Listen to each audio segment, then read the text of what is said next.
근데 잘 됐던 느낌을 지금 레슨 받으면서 생각하니까 처음부터 약간 벌리지 않고 그냥 말하듯이 네. 조금 모아서 편하게 불렀을 때 뒤에도 잘 됐던 것 같아요. 우선 6년 동안 독학을 해오셨대요. 정말 열정과 끈기 진짜 대단하신 것 같아요.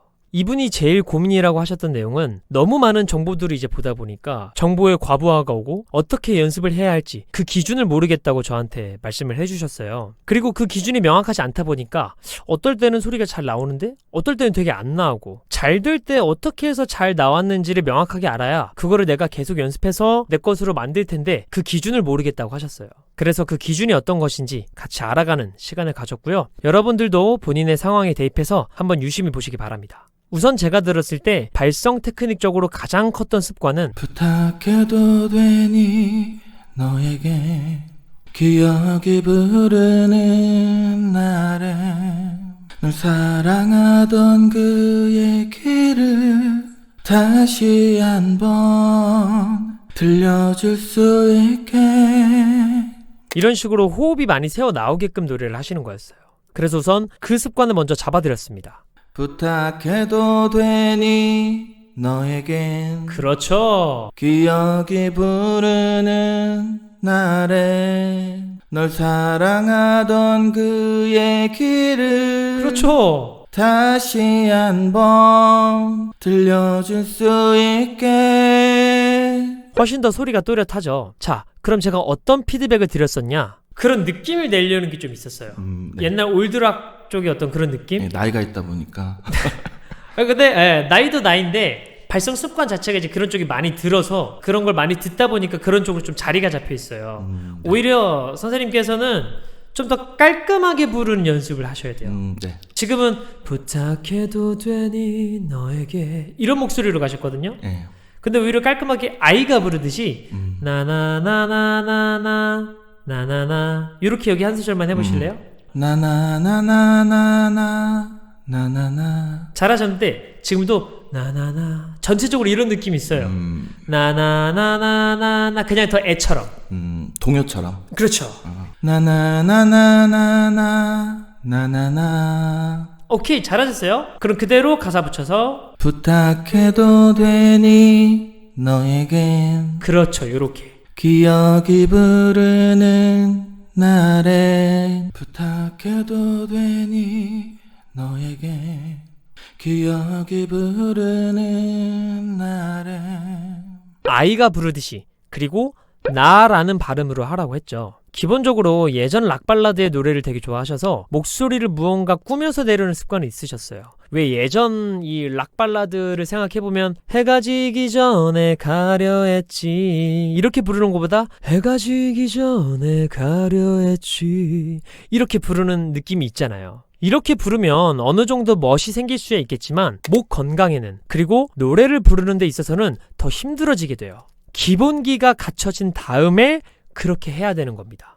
그래서 아무것도 꾸미려고 하지 않고 순수하게 그냥 아이가 부르듯이 부르라고 말씀을 드렸고 그걸 조금 더 수월하게 할 수 있게 니은 자음을 제공해 드렸어요. 이 니은 자음은 소리가 비강으로 이동할 수 있게 도와줘서 훨씬 더 깔끔하고 선명한 소리가 나오기 좋거든요. 그리고 기준을 잡을 수 있는 한 가지 팁을 더 드렸는데 이 모음을 활용시켰습니다. 이 발음을 해보실까요?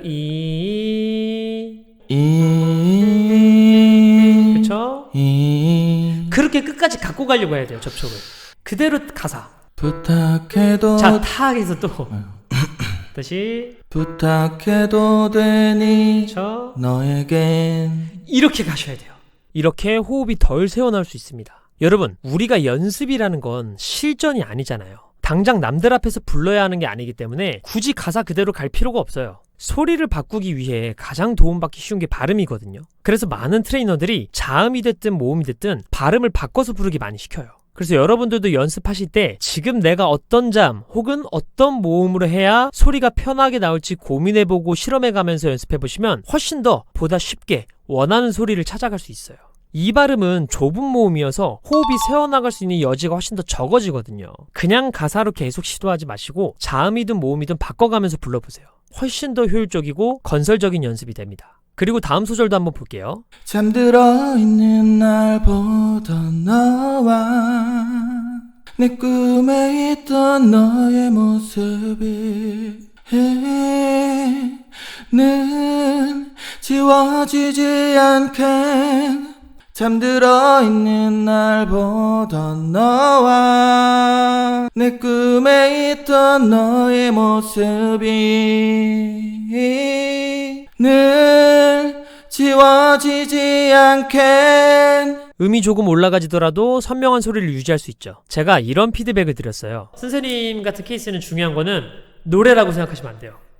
그냥 진짜 가사 읽는 거예요. Just reading. 네. 그 얘기를 오케이 좋아요. 그 얘기를 이제 이거를 노래 박자에 맞춰서 그 얘기를 딱 요 감각입니다. 그대로 그 얘기를 자, 요것도 볼게요.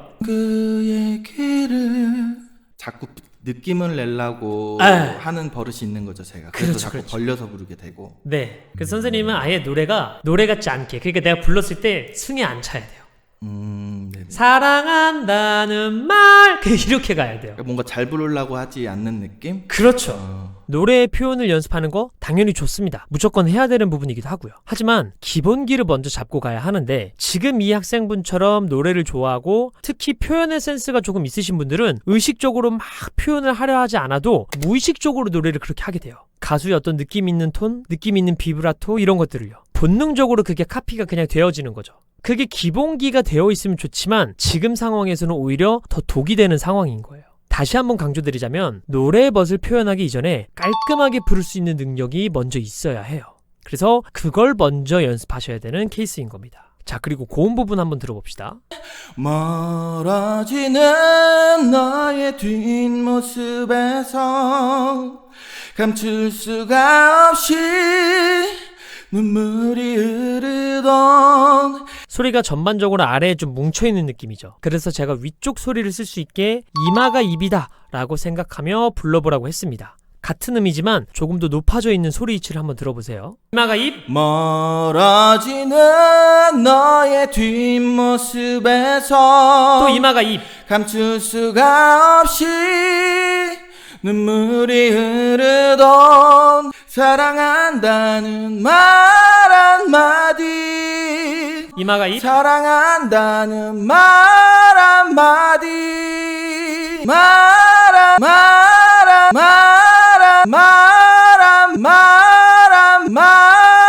가슴 쪽에서 아직 이렇게 잡고 있는 건 조금 아쉽긴 해도 확실히 위치가 더 높아져 있죠. 이렇게 소리 위치에 대한 생각을 하면서 불러야 컨디션의 영향을 최대한 덜 받을 수 있습니다. 컨디션이 좋을 때야 이 감각이 자동으로 살아나지겠지만, 내가 컨디션이 조금 안 좋거나 보통의 상황에서는 이 생각을 의식적으로 해주지 않으면 대부분 소리가 아래에 많이 뭉쳐있고 눌려지게 됩니다. 그리고 제가 중간에 아 모음을 좀 더 덜 지를 수 있게 오 모음으로 바꿔보라고 얘기를 했는데요. 사실 이분은 지르려는 습관이 있으셔서 이렇게 먼저 연습해 주시는 게 더 좋긴 해요. 사랑한다는 말 한마디. 지금은 약간 멀 느낌이 나요. 네. 입술을 더 동그랗게 닭똥집처럼 동그랗게 모아서 한다는 모로 모디로 해볼게요. 한다는 말 한마디. 나쁘지 않아요. 한 번 더. 한다는 말 한마디. 앞에 거는 소리가 약간 풀려서 아쉽고 뒤에 거는 플랫이 돼서 아쉽지만, 그래도 사랑한다는 이런 식으로 팡 풀려버리지 않았고, 사랑한다는 모란 이런 식으로 완전히 발음이 뚝 떨어진 게 아니기 때문에 이런 식으로 소리가 더 두성구로 유도되고 덜 지르는 방식으로 연습하는 것이 순서예요. 그래야 이 역시도 컨디션의 영향을 최대한 덜 받을 수 있습니다. 그래서 결국에는 노래가 약간 우리가 딱 들었을 때 멀어지는 너의 뒷모습에서 감출 수가 없이 눈물이 흐르던 사랑한다는 말 한마, 뭔가 되게 완전 그냥 깔끔하게 가려고 선생님은 노력해야 되는 케이스인 거예요. 얘 목소리가 평소 말할 때 허스키 목소리가 절대 아니거든요. 그니까요. 노래만 부르면은 자꾸 네. 이게 원곡 가수를 항상 들으면서 뭔가 카피하다는 느낌으로 따라하다 보니까 네네네. 제가 의도하죠. 깔끔하게 부르고 모으고 싶고 좀 네네. 깔끔하게 부르고 싶은데 자꾸 허스키식으로 벌어지고. 맞아요. 지르는 식으로 부르는 발성은요, 컨디션의 영향을 더 탈 수밖에 없어요. 이거는 가수분들도 마찬가지예요. 그래서 덜 지르는 방식을 내가 먼저 연습을 해야 더 안정적으로 노래를 해 나갈 수 있습니다. 레슨이 끝나고 나서 학생분의 후기를 한번 들어보면 근데 잘 됐던 느낌을 지금 레슨 받으면서 생각하니까 처음부터 약간 벌리지 않고 그냥 말하듯이 네! 조금 모아서 편하게 불렀을 때 뒤에도 잘 됐던 것 같아요.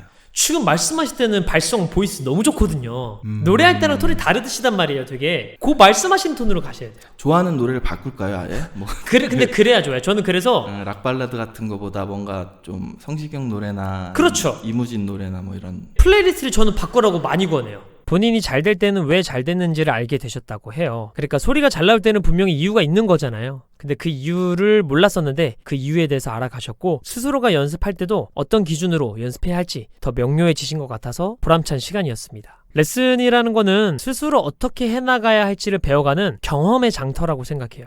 지금보다 좀 더 나은 소리를 낼 수 있게, 지금 내가 내는 소리보다 더 배럴의 소리를 경험해가는 시간이고, 그 소리를 선생님이 없을 때에도 스스로가 어떻게 찾아가야 할지, 어떻게 그 소리를 유도해야 할지 알아가는 시간이에요. 그리고 이제 그 경험을 토대로 스스로 연습을 해서 자기 거로 만들고, 그 다음 수업에서는 또 다음 진도를 나가고, 이게 가장 레슨과 연습의 순기능이겠죠. 우리가 학교에서 공부를 한다고 해도 선생님이 수업 시간을 알려주는 것 이외에 혼자서 문제집도 풀어보고 예습 복습도 하고 그래야 더 성적이 잘 오르잖아요. 그래서 연습이라는 것도 당연히 필요합니다. 물론 연습을 아예 안 해도요, 실력이 늘 수는 있어요. 아주 조금씩 아주 천천히요. 근데 이마저도 조건이 필요해요. 딴짓을 하면 안 됩니다.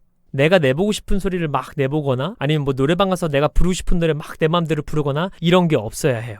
그래서 혹시 연습을 난 절대 안 할 거다 하시는 분들은 딴짓이라도 하지 말아보세요. 그러면은 조금씩 천천히 늘기를 합니다. 근데 그러면 좀 아깝잖아요.